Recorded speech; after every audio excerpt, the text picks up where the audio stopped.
हज़रत अबू उबैदा बिन जर्रा से रिवायत है और फरमाते हैं मैंने अल्लाह के नबी सल्लल्लाहु अलैहि वसल्लम को फरमाते हुए सुना, इन्नहु लम यकुन नबियुन बाद नूहिन इल्ला क़द अंदरद दज्जाल कौमहू। नूह और नूह के बाद कोई नबी नहीं गुजरा है मगर उसने अपनी कौम को दज्जाल से डराया है। इसी से आप दज्जाल के फितने की ख़तरनाकी का अंदाज़ा लगा सकते हैं।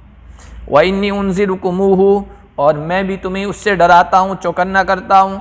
फ़वसफ़हु लना, हुजूर ने उसके औसाफ बयान किए, वो कैसा होगा वो सब बयान किया।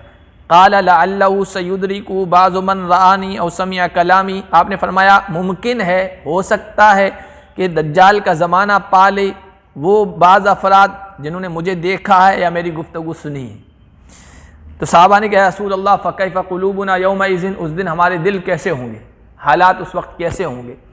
आपने फरमाया मिथलहा यानिल यौम और खैरुन, आज ही की तरह या इससे भी बेहतर होंगे।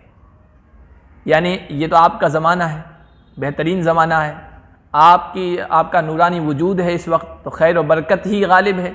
उस वक्त क्या हाल होगा, कहीं ऐसा तो नहीं कि हम दज्जाल की तरफ माइल हो जाएं, उसे खुदा तस्लीम कर लें।